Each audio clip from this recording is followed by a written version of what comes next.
Ալիք մեդիայի այսօրվա հյուրը ախալքալակցի դաշնակահարուհի Անահիտ Ստելմաշովան է, ով 18-ամյա հասակում արդեն իսկ միջազգային բազում մրցույթների դափնեկիր է։ Ողջույն Անահիտ, կխնդրեմ պատմես քո եւ քո գործունեության մասին։ Ողջույն։ Սկզբից ուզում եմ ասել, որ իմ ծնված օրվանից լսել եմ երաժշտություն եւ իմ ընտանիքում բոլորը զբաղվել են երաժշտությամբ, հաճախել են երաժշտական դպրոց, բայց ոչ մեկ չի ընտրել ոնց որ մասնագիտություն երաժշտությունը։ Եվ ես եղել եմ, կարող եմ ասել, առաջինը։ Արդեն 4 տարեկան հասակում մի ձև ուզում էի մամային ասել, որ ուզում եմ հաճախել երաժշտական դպրոց եւ 6 տարեկան հասակումն է ստացված, որ ես արդեն սկսեցի հաճախել, քանի որ շատ փոքր էի եւ մեր քաղաքում չէին վերցնում այդ փոքր ժամանակից 4 տարեկանից երաժշտական դպրոց։ Երաժշտության այդ սերը իմ եղել է ամենասկզբից։ Դրա համար մի այդպիսի պահ կամ օր չի եղել, որ ես ուզել եմ լինել դաշնակահարուհի, քանի որ փոքր վաղտուանից բոլոր ընտանիքի մեր մաման, պապան, տատիկները, պապիկները բոլորը սեր էին տալիս եւ ասում էին, որ երաժշտությունը շատ կարեւոր բան է եւ ուղղակի ժամանակով հասկացա, որ իմ դուրը գալիս է եւ ուզում եմ լինել դաշնակահարուհի։ Արի խոսենք քո առաջին քայլերի մասին, ասացիք, որ 4 տարեկան էիր, երբ որոշեցիր գնալ երաժշտական դպրոց, իսկ արդեն համերգների թեկուզ մասնակցությունը, որը պրոֆեսիոնալ ոլորտում քո առաջին քայլերն է, ինչպես սկսվեց եւ քո առաջին կարևոր քայլը այս բնագավառում։ Ըստ ում ամենակարևորը այն էր, որ մեր տանը կար դաշնամուր եւ ամեն անգամ մոտենալով դաշնամուրին հասկանում եմ, որ ինչ-որ շատ հետաքրքիր բան է ինձ համար։ Եվ արդեն 7 տարեկան հասակում, երբ որ արդեն հաճախում էի երաժշտական դպրոց Սվետլանա Կարոյան դասարանում Ախալքալաքում, սկսեցի մրցույթների եւ փառատոների մասնակցել եւ այդպիսի իմ առաջի բեմը, մեծ բեմը, քանի որ սկզբից ես պետք է նվագեի իհարկե մեր երաժշտական դպրոցում եւ չի եղել այդ ամենը, քանի որ ինչ որ մի պատճառներով չէի նվագում մեր մոտ, չէր ստացվում, համերգ չունեինք եւ ես 7 տարեկան հասակում արդեն դուրս եկա մեծ բեմ Թբիլիսիում մշակույթի նախարարության բեմին, նվագեցի մի փոքր ստեղծագործություն եւ շատ լավ հիշում եմ այդ պահը, քանի որ երբ որ դուրս եկա նվագեցի ինչ որ ջազային ստեղծագործություն, միտեղ ոնց որ sense կանգնա, հասկացա, որ ոնց որ պետք է նայեմ, ինչքան մարդ կա դահլիճում, նայեցի, տեսա, որ բոլորը շատ ուրախ են։ Ես ոնց որ ծիծաղացի, հետո էլի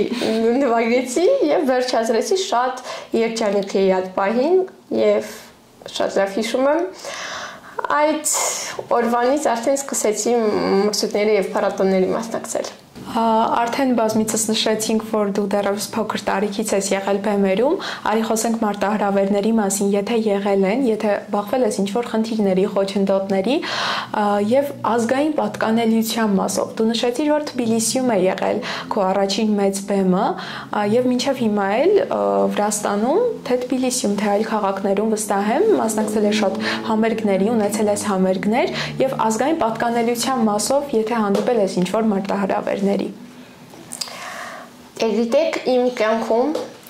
արտիստ կոչումը դա իմ բնության մեջ է։ Ոչ մի բեմի վախ կամ այդպիսի մի բան ես չունեմ եւ փոքր վաղտվանից շատ սիրում եմ բեմ դուրս գալ եւ ինչքան մեծ լինի բեմ, ինչքան մեծ լինի դահլիճ, ինչքան մեծ շատ մարդիկ լինեն, ես ավելի շատ եմ ուզում դուրս գալ, նվագել եւ այդ ամենը իմ մեջ է։ Բայց նույնպես ես կյանքում շատ ինտրովերտ մարդ եմ, շատ սիրում եմ ես ինքս իմ հետ մնալ։ Ես կարող եմ ասել, որ Վրաստանում այնքան ամեն ինչը ինձ համար թեթև է ստացվել,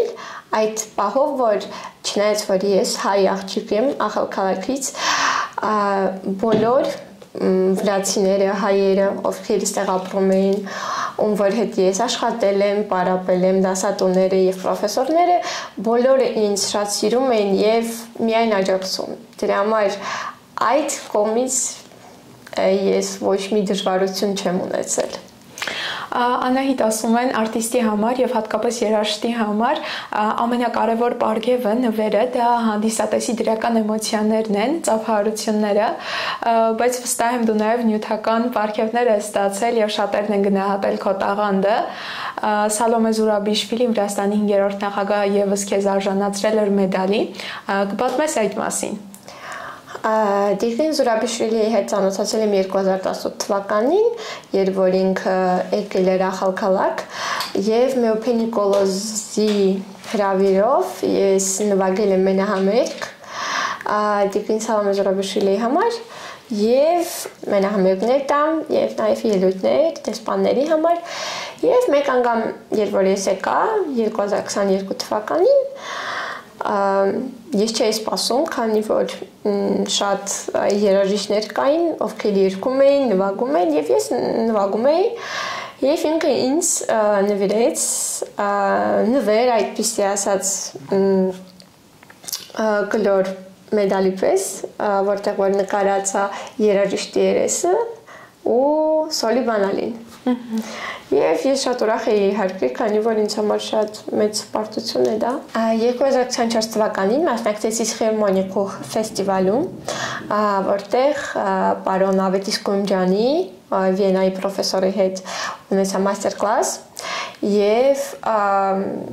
մի քանի համերգ շատ ուրախ էի, քանի որ պարոն Ավոն շատ լավ մասնակից է եւ հույսով եմ, որ մի քանի անգամ էլ իր հետ ու կունենամ աշխատելու այսպեսի ասած դեպքեր։ Անահիտ, ո՞րն է քո ոգեշնչման աղբյուրը, ինչպես ես մոտիվացվում։ Մոտիվացիան ինձ թվում է շատ կարևոր է փոքր հասակում, երբ որ դու նոր ես սկսում քո մասնակցությունը եւ ծանոթանում ես քո մասնակցության հետ։ Իսկ արդեն երբ որ անցնում է ժամանակ, հասկանում ես, որ մոտիվացիան հերիք չի, պետքա դիսցիպլինա ունենա, շատ կարևոր է դա եւ ամենագլխավորը ինձ համար այսօր դիսցիպլինան է։ Իհարկե մոտիվացիա պետքա ունենա ամեն մարդ, ինձ թվում է, որպեսզի սիրով անի իր գործը եւ մեկը ինձ թվում է այն է, որ ես հասկանում եմ ինչ եմ ես ուզում այս կյանքից, ես ունեմ իմ այսպիսի ասած как будет мечта երազանք ոյ ես ունեմ իմ երազանքները ուզում եմ հասնեմ այդ երազանքներին եւ նաեւ ինձ թվում է կյանքում շատ կարեւոր է ունենալ ոչ մենակ մասնագիտություն, նաեւ շատ հետաքրքիր հոբիներ Այդ հոբիներից մեկը իմ սպորտն է եւ ամեն անգամ երբ որ ես գնում եմ ֆիթնեսի, հասկանում եմ, որ սպորտը ինձ տալիս է այդպիսի ասած հասկանալիք, որ ամենագլխավորը ամեն դեպքում, որպեսզի դու հասնես քո նպատակին, դա լավ աշխատելն է, լինում է որ դժվար է, լինում է որ Արթնանում ես առավոտ, ասում ես, վայ, չեմ ուզում այսօր պարապել, բայց հասկանում ես, որ ամեն դեպքում պետք է անես, եթե ուզում ես մի բանի հասնել։ Դրա համար ամենագլխավորը դա դիսցիպլինան է։